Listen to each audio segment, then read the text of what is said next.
China máa kó anybody ogun gbọ́ China wọ́n máa kó anybody lọ ṣé ti ṣe tán kí lorúkọ ti yẹn máa jẹ́ dédé China bí a kébì máa jẹ́ Shanganshan ṣé ti gbọ́ pé China fẹ́ ta Nàìjíríà wọ́n ti gbé Nàìjíríà sórí àtẹ o ṣọ́tán yín àbí òtọ́ yín á ní kẹ́ pín ìlú yìí kó ní kálukú ló ń lò ẹ̀ gbèsè àjọ jẹ́ kì í pàlù gbèsè gbogbo wa ní àjọ pín san eléyìí of Ogun State ṣẹ́rí ń tẹ́ dálẹ̀ China fẹ́ ta Nàìjíríà ó ti ẹ̀dá orí global market náà máa yín gbé sí kò bò kò ní di ọ̀la kẹ́ni kò rí bẹ́ẹ̀ mọ̀ owó kóòtù tí wọ́n lọ ń sìn ayé ń bá ládánwò ṣe o Ọlọ́run ayé ò kí ń bá ládánwò ṣe nífẹ̀ẹ́ gba àwọn countries àwọn ìlú tí wọ́n support China láti ta Nàìjíríà nífẹ̀ẹ́ gbọ́ orúkọ wọn ayé ò kí ń bá ládánwò ṣe ẹsẹ̀ gìrìgìrì ńlẹ̀ à ń jọ̀fẹ́ kú tán ààrẹ nìkan ẹ fail láti kọ́ hospital sílùú yín everywhere para ẹ ti fò àwọn ibi tẹ́ lọ náwó sí tẹ́ máa pààkì plane sí àti president ṣó tán yín wọ́n padà support China Nàìjíríà ti dáládánwò presidential plane la gbọ́ pé wọ́n sì ṣe ń pariwo tẹ́mi bọ́ta China ṣe ń ṣí ní gbèsè lájẹ́ àjálè ṣé kí president wa máa gun ọ̀kadà ni ṣé kó máa gán dáńfó ni bàtí China fẹ́ ta gbogbo wa ń kọ́ nísìn kí la máa ṣe sí bí a kà ní breaking news o mo ló yẹ ká fúnra tá a bá ń sàlẹ̀ ẹni lọ yèbó yẹ ká fúnra tá a bá ń sàlẹ̀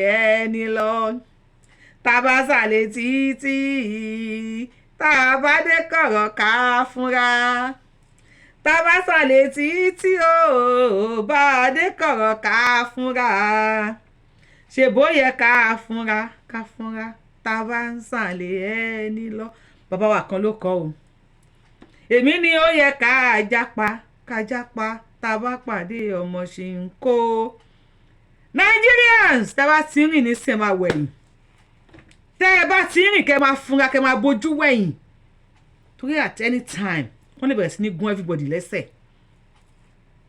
ṣó tán akí títí àpariwo fún yín títí ẹ wo tí China tí wọ́n ṣe fún àwọn African countries tó kù some countries àwọn ni wọ́n ṣe ọlọ́pàá ń bẹ̀ Chinese lọ́lọ́pàá wọ́n ti take over police station wọn pọ́ọ̀tì tó máa wá dùn mí jù ni pé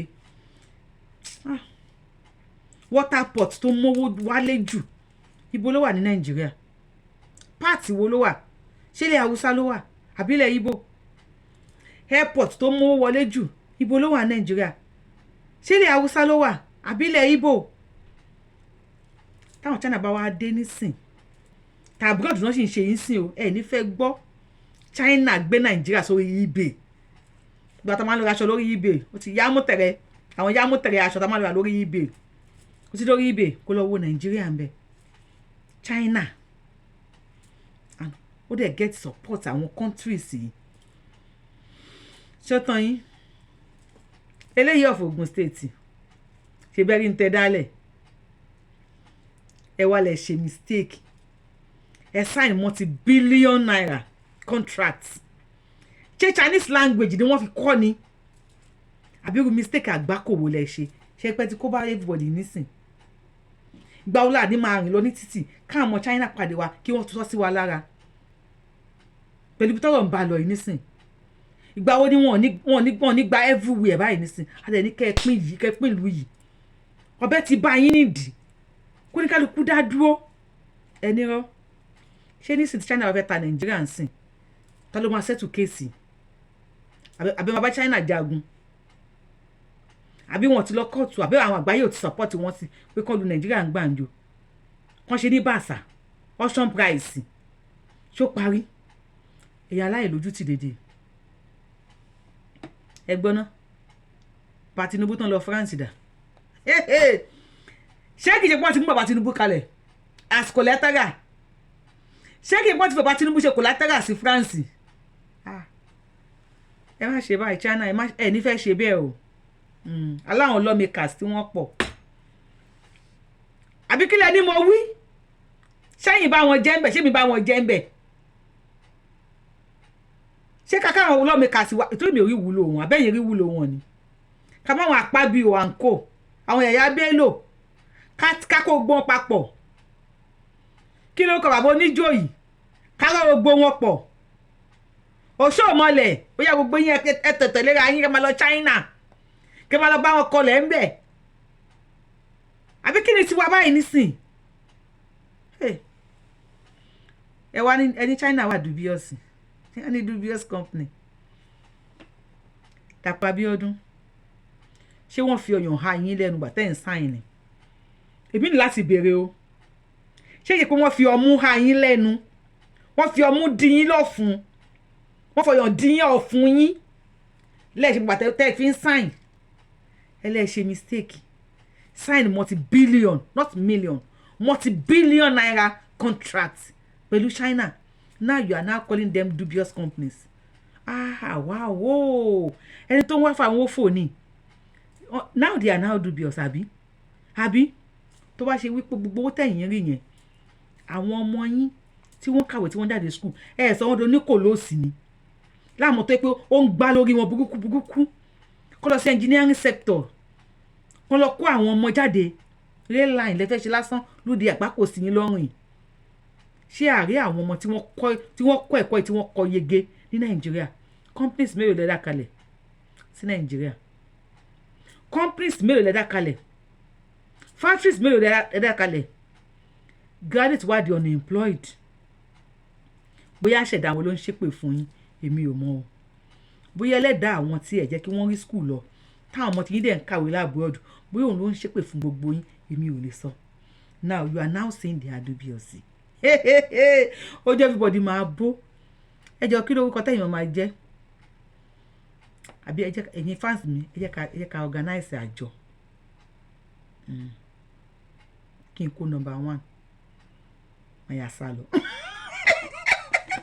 ẹ jẹ́ organize àjọ kí n kó number 1 ajé máa yà sá lọ máa fi ra Nàìjíríà tí yóò ní ṣọ́ọ̀tì gan tẹ́yìn bá ra Nàìjíríà torí táwọn China bá dé ń sìn wọ́n lá pé mo jẹ́ Yorùbá ló ṣe ń ka mi lára tó máa fẹ́ gba anything ṣé máa lọ sílẹ̀ Haúsá ibi táwọn Boko wà àwọn agbésùmọ̀mí ṣé máa lọ síbẹ̀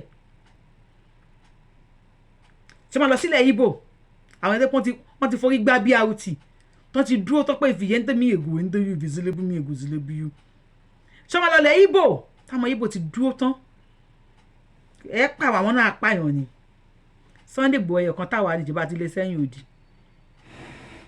kò sí wàhálà kó ní kálukú máa lọ kó bó ṣe máa jẹ aláǹgbà àti octopus abájọ níjọwọ wọn láwọn èèyàn fẹ́ wọ China restaurant ní Nàìjíríà wọn ní wọn gbà wọn láyè kan wọlé China restaurant nílùú Nàìjíríà wọn gbà káwọn Nigerians wọlé àṣẹ ní tẹjọ ń bò àṣírí padà tú àṣẹ ní tẹjọ ń bò àṣẹ ti wẹ̀ sí China lọ́wọ́ kò sí wàhálà ẹ̀gbọ́n tán lẹ́wọ̀n lẹ́gbẹ̀ẹ́ mi wọ́n ní Chinese company using tactics to strip Nigeria offshore assets presidency raises alarm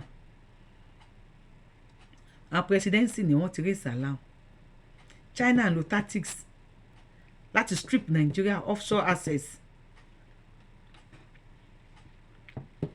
assets tẹ̀ nísìn the whole world nísìn pé wọ́n ti fún wọn lófin wọ́n ti fún wọn ní authority wípé they should track everything down and seize it and they will be able to sell it because wọ́n ti gba judgement ẹ wo ẹ jáwọ́ náà agbami ètò bó ṣe ṣẹlẹ̀ rèé o kí wọ́n kájọ wá lọ wo ohun tó ṣẹlẹ̀ nílùú fèyí kọ́ gbọ́n Chinese investors seize Nigerians guest houses in Liverpool plan to sell them on eBay òun lẹ́wọ̀n yàbí mi ni mo sọ ni they plan to sell it on eBay orí eBay so kò ní dọ̀là sí kí Nàìjíríà sọ pé àwa la ní Nàìjíríà kíní kan ló ṣẹlẹ̀ àbí dey play láwà àbá ń bára wa ṣeré ni orí eBay náà gbé yín sí embarrassment as a Nigerian báwo lẹ ṣe ń feel báyìí ẹ bá mi kọ sí comment section ṣé ká káwọn senators wà lọ fún wọn wọ́n fi wọ́n ṣe deposit collateral ẹ bá mi kọ sí comment section ẹ bá mi kọ feelings yín tí bá ti ń ka ẹyọ kọ̀ọ̀kan délẹ̀ ẹ bá mi kọ feelings yín síbẹ̀ ẹ ti tán pọ̀ lórí show yìí ẹ tán pọ̀ ẹ ṣí ẹ kó ní kálukú máa get ready orúkọ tó bá fẹ́ jẹ́ lédè China kí n bá yín kọ kalẹ̀ mo ti mú báyìí rò dání. A Chinese investment group has finalized plan to sell 2 residential properties it seized from the country on eBay. They have finalized this. Wọ́n ti finalize it. Wọ́n ti lù lóǹtẹ̀ pé ló bá tán. The 2 residential properties they seized from Nigeria ní Liverpool. Property Nigeria tó wà ní Liverpool. Ẹ tí gbọ́n kankan. They want to sell it on eBay. So everybody gbàyé á lè rí. Ó ṣókì gan. Ìtìjú burúkú. A Chinese investment group aiming to recover up to 70 million in arbitration awards from Nigeria. $70 million. Ni wọ́n fẹ́ gbà lọ́wọ́ Nigeria. Ẹ máa wá gbọ́ èyí tí wọ́n fẹ́ ta assets yẹn. So ẹ lè mọ̀ kókó ní kálukú máa di ẹrù ẹ̀. Lọ́wọ́ ìpín China fẹ́ lọ fi wá oko ẹrú ẹlẹ́ẹ̀kejì. Bóyá oko rèké náà kó àwọn bàbá wa sí láyé ìgbà yẹn. Bóyá oko kí náà máa kó àwọn wá sí China kí náà máa ń jẹ́ ní China. Làwọn Chinese fẹ́ kó wá sí báyìí. Okay. Award from Nigeria has finalized plan to sell 2 residential properties it seized from the country on the global online marketplace eBay. Familiar with the arrangement informed People's Gazette Bemusinka. Okay, the latest development comes shortly after Songshan orúkọ company yẹn gan bá mi lẹ́rù àwọn máa kọ díẹ̀ pé Songshan Funcheng Industrial Investment Limited seized a court judgment in France authorizing the seizure of 3 Nigeria presidential plane. Batongba plane wà nìyẹn. Okay. Now, the company seized 2 buildings tied to the Nigerian government in Liverpool, United Kingdom in June 2024, following Nigeria's failure to comply with the arbitration ruling issue in 2021. Arbitration. Ìbò yẹn pọ̀ jù fún mi. Ọlọ́run ló bú káwọn náà jẹ́ ká kàwé. Okay. The properties located at 15 Algot Hall. Ẹni tó bá wà ní London lè máa mọ̀ pé omi ìdìmọ̀ tí wọ́n pè. Okay. The properties located at 15 Algot Hall Road and the Beach Lodge. Then the second property located at 49 Cardstone Road in Liverpool were seized following a December 2021 British court order. Ayo Kimbala don wo ṣe o. The ruling empower Songshan jẹ́ kéyìn mi yọ. Inú ẹgbẹ́ òkò yẹn ẹ̀rù ọba yín. Songshan ẹ̀rù ọba yín. The ruling empower Songshan executives to confiscate Nigeria assets in the UK to recover the $70 million judgment, which remain unpaid as of August 20, 2024. As of àná, it remain unpaid. Ṣé ti pé breaking news ni mo sáré mo wá fún yín. With a 2% monthly interest.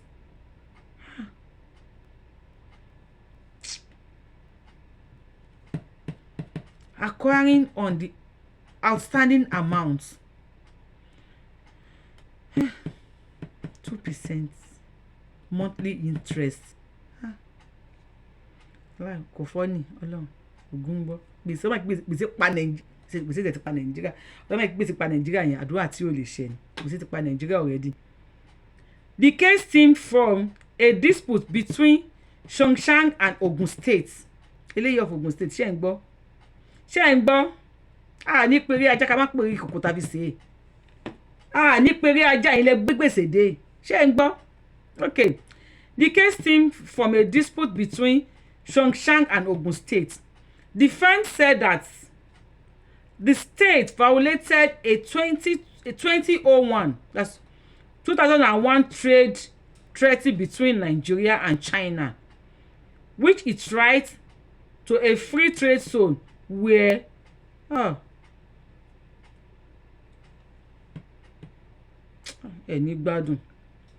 the company brought Nigeria before a UK arbitration panel in 2018, accusing the country of using federal agencies. Ìwà àwọn ìṣèlú yẹn ti rí bẹ́ẹ̀ máa ń ṣe ń ta ẹ ti gbèsè lédè ta.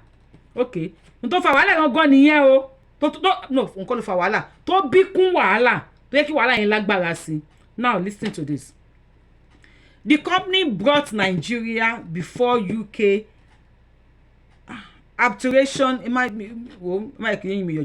panel in 2018. Ó lè ń kà lẹ́gbẹ̀ẹ́ yín náà máa kà fún ara yín, including the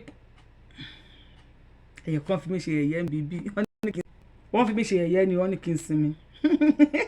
The company brought Nigeria before the UK arbitration panel in 2018, accusing the country of using federal agencies, including the police, immigration, and the export processing authority as the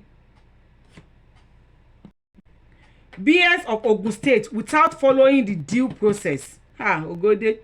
According to court documents, 2 Zhongshan executives were expelled from Nigeria between mid and the late 2016. So one expel àwọn méjì wọ́n lé wọn kúrò.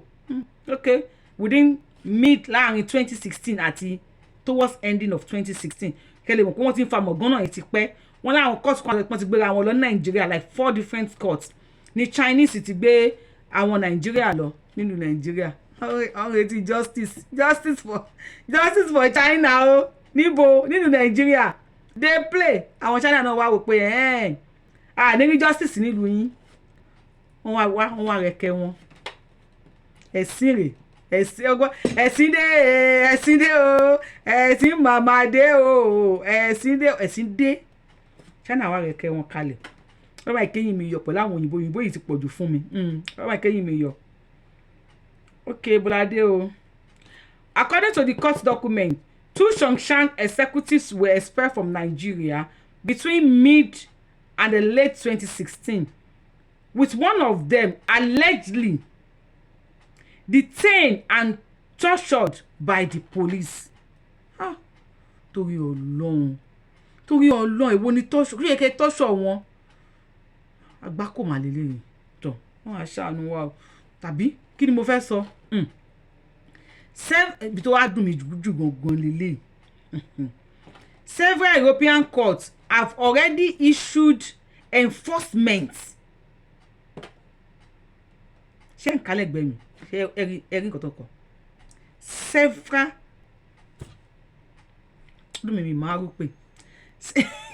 Several European courts have already issued enforcement order in the UK, Belgium, France, and other countries, allowing Nigeria-owned jets and the other assets to be tracked and seized.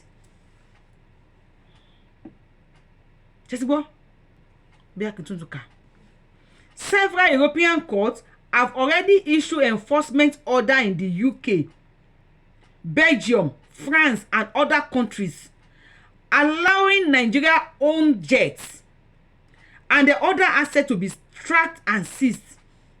And other countries. Nigeria properties, anything owned by Nigeria, will be tracked and seized. Remember what only passport in Nigeria law. Nigeria near. Nigeria flag is Nigeria. Nigeria passport is Nigeria. China will call everybody. I'm a jalanga. ó ti ẹ̀ dá àwọn ọmọ Nàìjíríà kúkú like Chinese food ẹ̀ jẹ́rí mi tí mi ò jẹ́rí ó kù bí ta fẹ́ sá gbà o. Meanwhile, an appellate panel in the United States, America nìyẹn, recently declined extended sovereign immunity. But meanwhile, an appellate panel in the United States, that's our judges, recently declined to extend sovereign immunity protection to Nigeria. America wọ́n decline extension of sovereign immunity protection on Nigeria. So they don't protect Nigeria. The immunity kúrò lórí wọn. So China immunity wà lórí wọn tẹ́lẹ̀, but they stop, wọ́n decline extension náà. So China lè ṣe anything. Sir, excuse me sir, Mr. USA, ṣé Nigeria nìkan nàbí àti Nigerians náà? Kálẹ̀ mọ́ bí ta máa ságbà. Mo kúkú jà wọ́n Benin. Benin Republic ni mo ń sọ o, má wí Benin kìíní kan o. Ó máa yà ti dá mi dó. Laissez français, la passo français. Mo tẹ́ pé mi ti ẹ̀ gbọ́ náà. Mo sábà ṣe la passe, bonjour macase. Mo sábà pé ṣé ló wọn sábà gbẹ̀yìn ọ̀rọ̀ wọn tí wá ti bá wa. Ó tẹ̀ táwọn àtàtún kọlà ògòdé. Kúbi ti máa sá lọ báyìí tèmi bá mi. Ẹjọ́ tó yọ ọlọ́ọ̀bẹ̀rẹ̀ ni mo ti wá o. Ẹ̀rọ ni ayẹlẹ òkè ń bónílé yẹ kó bónílé mú kó dọjọ́ kú kó yẹrí. Ẹ ti ń plan àti sá lọ àbí ẹ lè sá lọ anywhere o. Níbo? We dey inside together. Èmi àti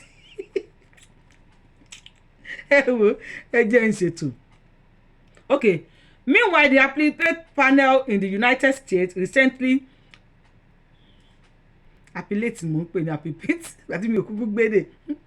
Meanwhile, an appellate panel in the United States recently declined to extend sovereign immunity protection on Nigeria, facilitating Zhongshan continued effort to recover the $70 million own. They facilitate it pé effort wọn kọ́ continue kọ́ jára mọ́ṣẹ́ láti gba $70 million loan owned tí Nigeria jẹ́ China. Now ẹ máa gbọ́ èyí tí wọ́n fẹ́ ta. I don't want to go there. A consultant working with Zhongshan said the company has been working to put the 2 Liverpool houses up for sale, including on eBay, where the source said up to $2.2 million will be asked for both. The company is also reportedly preparing to claim Nigeria £20 million P&D award in the UK. Gbèsèdè o bí ṣe ń ṣáyìn mọ́ the pẹ́ẹ́pẹ́ kó mo fi tipátipá sọ̀rọ̀ ní akálòlò ní. Gbèsèdè o gbèsè màmá dé o gbèsèdè o tó yẹ ká fúnra tá bá ń sàlẹ̀ ẹni lọ. Bá sàlẹ̀ títí ọmọ Nàìjíríà bẹ́ẹ̀ bá dé kọ̀rọ̀ kẹ́ fúnra. Tẹ́ bá jápa títí o tẹ́ bá rí Ṣáínà kẹ́ jápa o. Mo ló yẹ ká fúnra Nigerians gbogbo ọ̀nà tẹ́ ẹ bá fẹ́ gbà o. $70 million owó kékeré ni. Aṣáàgbọ́ táwọn olóṣèlú wa máa ń pín billions àbí kí ni mo fẹ́ sọ? Ẹ pín Nàìjíríà. Ẹ jẹ́ kó ní kálukú lọ ń lọ ẹ̀. Ìdójútì yìí tó gẹ́. Ọmọ Yorùbá ẹ jẹ́ ká ṣera wa lóṣùṣọ̀wọ̀ ká dúró lójú kan. Ìdójútì yìí tó gẹ́ bàbá Tinubu. Ẹ má bọ̀ nílé. Bàbá Tinubu ẹ má bọ̀. Kábíyèsí Ọọ̀ni of Ifẹ̀. Ẹ bá Tinubu sọ̀rọ̀ ẹ má bọ̀ nílé. ṣé embarrassment yóò tó ni owó tí wọ́n ti jẹ láti ìjọ yìí gbogbo bí Buhari ṣe ń wá síbẹ̀ tó wá ń gba treatment kí ló dé tí wọ́n ò ṣe láyé Buhari ṣé ẹ̀ smell nǹkan kan ni láyé Buhari ó tiẹ̀ máa lo àìmọye oṣù ní UK tó lọ gba treatment wọn ò mú Buhari kalẹ̀ ni wọ́n mú bàbá Tinubu náà kalẹ̀ o ṣùgbọ́n mi ti bàbá Tinubu ò tí ì dé pọ́n ẹ̀kọ́ mú bàbá Tinubu kalẹ̀ ìyẹn sì wà ńlẹ̀ wáì nígbà yẹn tí wọ́n sì sàwọn asẹ́ẹ̀tì bá Tinubu ẹ̀ ṣe máa bọ̀ ńlé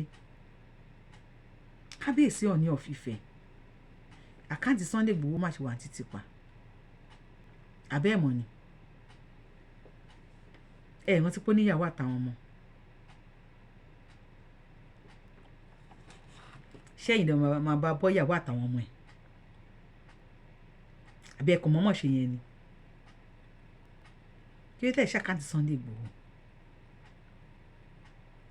wọn tó bá fàgbò fi gan máa ń fokùn ẹlẹ́ ni tó ṣe bí òwe yẹn àgbàlagbà náà kí ló tẹ̀ ṣe àkáǹtì Sunday Igboho ṣé bá ṣe máa ṣe lọ ni tá a máa lọ sóko ẹrú ẹlẹ́ẹ̀kejì ní ẹlẹ́ẹ̀kẹta ni a kò lóko ẹrú àwọn bùntìkó abọ́ sóko ẹrú Nàìjíríà gangan àwa kò lóko ẹrú Nàìjíríà gangan báyìí a tún fẹ́ bọ́ sóko ẹrú China tó bá rí bẹ́ẹ̀ kí ló tá a dá dúró kí ló tẹ àkáǹtì òsè tí Sunday Igboho tí Nàìjíríà jẹ Sunday Igboho kí ló tí wọ́n san kí wọ́n ṣí àkáǹtì ẹ̀ kalẹ̀ tó máa ṣí àkáǹtì ẹ̀ kalẹ̀ kó ní kálukú dá dúró kó ná yín ní nǹkan kan ẹ̀yin àgbàgbà ilẹ̀ Yorùbá ṣeré o lórí Sunday Igboho ṣe tó má léyìn ò ṣe dáadáa ṣe dáadáa rárá o ṣeré o burú o gbogbo tó bá fẹ́ fìyà jẹ̀yàn tó fẹ́ yẹ̀yẹ́ èèyàn tó fẹ́ kí èèyàn káwọ́ sórí kó fẹsẹ̀ janlẹ̀ àkọ́kọ́ gbẹ́sẹ̀ lọ́rọ̀ ajé ẹ̀ náà ó ní China ń ṣe fún yín o àbórí Sunday Igboho ló ń fìyà jẹ yín ni àbùkù tẹ́ fi kan Sunday Igboho ṣe pé kò tí tó ti China fi ń kàn yín nísìn tí rí bí àbùkù mo mọ tí lè rí bí àbùkù many things láti rí bá Tinubu tán lọ síbì kan tí president kan tó ṣe bẹ́ni pé òun ò rí wọn wọ́n tún lọ síbì kan náà ṣe bẹ́ni pé òun ò rí wọn ń bẹ̀ yẹn àwọn wọ́ọ̀dù sìn wọ́n support China kọ́ máa sì access Nàìjíríà contract wọn wọ́n yọ immunity kó lórí Nàìjíríà Cocoa House tó wà ní London tó ń pè ní Nigeria House ṣe rántí pé Western House ní tẹ̀tẹ̀lẹ̀ abẹ́ rántí pé Western House ní owó kòkó làwọn bàbá Awólọ́wọ̀ fi kọ́ owó kòkó owó bì táwọn tí wọ́n dún mọ́ epo nígbà yẹn ni wọ́n fi kọ́ Western House tó wà ní London tẹ́gbọ́ mi ìnira fún wa tẹ́lẹ̀gbọ́ mi ìnira fún wa tó sọ di Nigeria House tó bá di ọ̀la tó bá gbẹ́sẹ̀ lé ńkọ́ tí China bá gbẹ́sẹ̀ lé wọ́n máa ní kó gbẹ́sẹ̀ kó mbẹ́ àbí wọn lè gbẹ́sẹ̀ lé ni ẹ̀yin tẹ́ bá mọ̀ jù mí bá mi kọ sí comment section o ṣé wọn lè gbẹ́sẹ̀ lé kó lé Nigeria House tó wà ní UK tó ti wá lọ́wọ́ àwọn European countries nínú now your immunity kú lórí Nigeria House tó wà l'Amẹ́ríkà ní New York níbí àti káàkiri l'Amẹ́ríkà tó máa gbẹ́sẹ̀ lé ńkọ́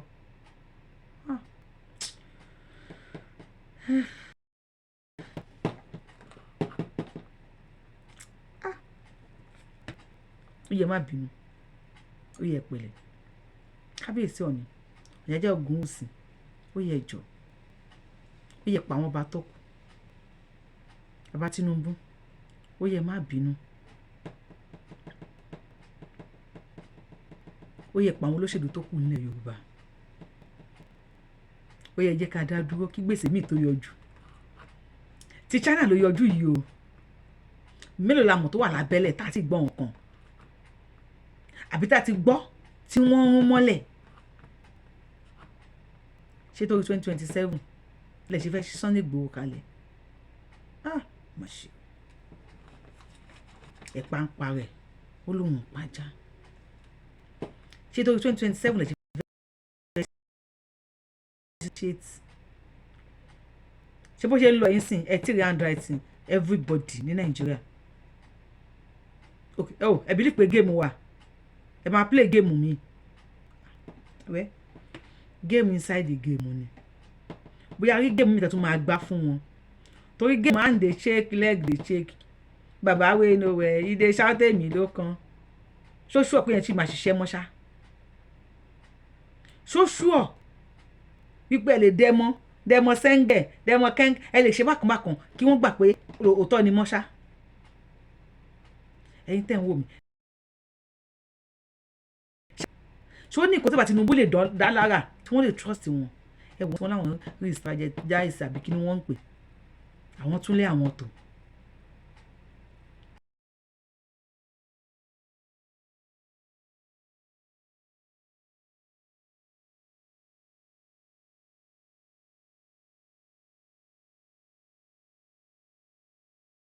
bí òótọ́ aláṣejù ó tán ṣó tán yín China ti gbé Nàìjíríà sórí àtẹ wọ́n fẹ́ ta Nàìjíríà ẹ ta Nàìjíríà kẹfọ́ ní kálukú ní ṣí àti ẹ̀ ibà ní ẹ pín Nàìjíríà lásìkò ẹlẹ́ẹ̀pin breaking news ó kó ní kálukú máa di ẹrù ẹ̀ ilẹ̀ China yá pẹ̀tù wá tẹ̀yìn olóṣèlú South West báyìí kábíyèsí Ògúnwùsì bàbá mi Ọ̀jájá ṣe bẹ́ẹ̀ tí bó ṣe ń lọ nísìn Sunday ọmọ yín wà lẹ́yìn odi o Buhari gbẹ́sẹ̀ lákàùntì ẹ̀ Tinubu ò gbẹ́sẹ̀ kú o àwọn náà débẹ̀ wọ́n gbèdí lórí àkáǹtì ẹ̀ ni gbogbo ẹni tó fẹ́ fìyà jẹyàn á máa febi pààyàn ni ohun tẹ́ ẹ̀ ṣe fún Sunday Igboho sìn Ọlọ́run ti dẹ China sí yín ewu China ṣe fún yín ọ̀rọ̀ plane la gbọ́ tà ń pariwo ó ti wá lẹ́tì kẹ́ báyìí sìn Nàìjíríà ò ní ibè gbàǹjo Nàìjíríà ò ní ibè ta ni ó rà ó parí àbí ò parí kó máa di ẹrù ẹ o China this is why tí ìlú wọn ṣe ń grow they don't joke with their penny wọn ò fi kọ́bọ̀ ṣeré nínú owó wọn àwọn tí wọ́n mọ̀ pa business nìyẹn àwọn tí wọ́n invest tí wọ́n dẹ̀ ń retí gain tí wọ́n retí interest nìyẹn now everybody is the whole world I can say less than 70% of world want to support China contra Nigeria ṣó parí ṣó tán ọmọ yín wà lẹ́yìn odi Sunday Igboho kò rán mi sí yín ṣùgbọ́n tó bá ta Nàìjíríà tán nísìn ẹ̀yin ọba ẹ̀yin ìjòyè ẹ̀yin olóṣèlú ẹ̀yin olówó ẹ̀yin ọ̀tọ̀kùnlú ní Nàìjíríà ojú wo lẹ́yìn àti Sunday Igboho wà fún kí ni Sunday Igboho ìkàwọ́ ni Sunday Igboho ṣe fún wa nílẹ̀ Yorùbá kí ni Sunday Igboho ṣe fún wa gangan ní ilẹ̀ Yorùbá ẹ lè rí sọ báwo lè ṣe fẹ́ sọ ìwà kalẹ̀ ń wo tẹ̀bà rẹ̀ ni sọ fún yín mo tún sọ tèmi mo tún dúró náà ẹ jáwọ́ náà gbá mi ètò wọ́n ti gbé Nàìjíríà gbàǹjo ta ni ó ra ó gbàǹjo náà gbé Nàìjíríà sí nísìn ẹ jáwọ́ náà gbá mi ètò rẹ́ anybody ń ṣe àbí kò sí wàhálà bẹ̀tù nǹkan tẹ̀ ń rí nísìn ẹ̀yin àgbálẹ̀ Yorùbá lórí olóyè Sunday Igboho kí la fẹ́ sọ nípa tiyín kí ni nǹkan tá fẹ́ sọ nípa tiyín lórí ọ̀rọ̀ ọmọkùnrin yẹn ṣé ìkà ló ṣe fún wa ni kí ni Sunday Igboho ṣe tó ṣe gbọ́dọ̀ dísáàfù ìyà tó tó bẹ́ẹ̀ yẹn lọ́wọ́ yín a ṣe pé láyé Buhari ẹ lè sọ̀rọ̀ ẹ fẹ́ sọ̀rọ̀ ni a ṣe pé láyé Buhari ẹ lágbára àti sọ̀rọ̀ ṣùgbọ́n ẹ fẹ́ sọ̀rọ̀ nísìsiyìí tí China fẹ́ ta Nàìjíríà ń sìn kí lẹ fẹ́ ṣe jàre ẹ ṣe dáadáa o bàbá Tinubu tó bá pẹ́ Sunday Igboho náà ẹ fẹ́ fi Sunday Igboho negotiate náà ni fún 2027 tí China bá wá ta Nàìjíríà according to bó ṣe ń lọ yìí before 2027 tí China overtake àbí overthrow Nàìjíríà wọ́n ṣe ní Africa countries tó kù before 2027 àbí kí ló tún kù Nàìjíríà ti wà lórí eBay ẹ̀yin àgbàgbà ilẹ̀ Yorùbá ẹ̀yin politicians top politicians Nàìjíríà nílẹ̀ Yorùbá ẹ̀yin lọ́balọ́ba nílẹ̀ Yorùbá báwo lẹ ṣe máa feel ìka kí ni Sunday Igboho ṣe fún wa náà mi regret pé mo jẹ́ Yorùbá Ọlọ́run máa ń sọ no matter whatever tẹ́lẹ̀ ṣe èmi Yorùbáwùyí mi ò regret pé mo jẹ́ ọmọ Yorùbá àmọ́ báwo lè máa pa òwe yẹn báwo lè máa pa náà well I don't remember but okay òun bá ṣe lénìí ọ̀rọ̀ tán ni ló máa dà lọ́la ẹ má gbìngì oró èrè ń bọ̀ o torí ohun tá a bá ṣe lénìí ọ̀rọ̀ ìtàn ni ó dà lọ́la ẹ dákun ẹ mọ́ gbìngì oró èrè ń bọ̀ o ẹ má gbìngì igi oró lẹ̀ ń gbìn yìí igi oró lẹ̀ ń gbìn Sunday Igboho ò rán mi sí yín Àdìsá ò rán mi sí ọmọ aládìkún ò rán mi sí yín sometimes when I sit I'm like tọ́kì máa yìí bá jẹ́ ọkọ mi nǹkan tó bá jẹ́ ọkọ mi báwo ni màá ṣe máa feel now kí lè máa okay now China dé sí wọn take over everything ẹ̀yà àgbàlẹ̀ Yorùbá kí lè máa sọ ojú wọn padà wá kan ojú pẹ̀lú ẹ̀yìn àti Sunday Igboho kí lè máa sọ àbí ẹ̀ka Africa countries tó kù wọn ò dé bá yín mú lérè o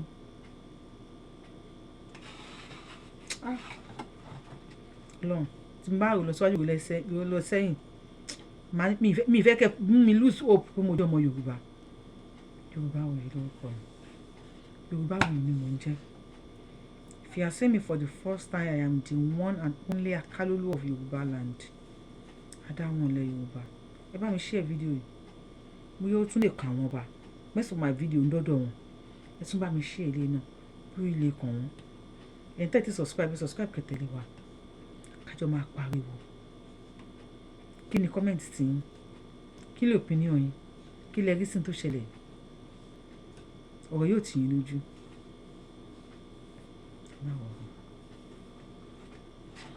Ọlọ́run ò bímọ ó bí ẹ̀sùn ò kí ń kú ẹ̀sùn ń kú gbogbo àwọn tí wọ́n pa nísìn bàbá kan tí wọ́n ń ṣò fídíò ẹ̀ tó ń sunkún ẹ̀mí àkánù àbí ẹ̀mí àlẹ́ Haúsá mi tẹ̀mọ́ tó ti wá tó ń sunkún níjẹta tó ń rìlísì táwọn Boko Haram rìlísì fídíò ẹ̀ tó ń sunkún lánàá ń sìn wọ́n rìlísì bí wọ́n ṣe pa wọ́n pa nípa ẹ̀sìn ni ìpakúpa ó ní wọ́n pa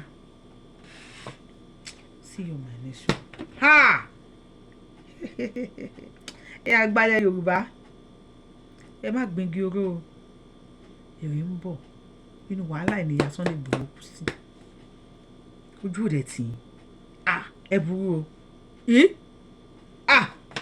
ẹ bu iyọ̀ ọ̀tẹ̀ burú tán báyìí tún wá bu iyọ̀ dání ẹ wá jọ pọ̀ so búburú yín kò ní mẹ́hẹ̀ ẹ̀ ń try see you my nation thank you ẹ ṣé mo dúpẹ́ yín tèmi God bless you bye.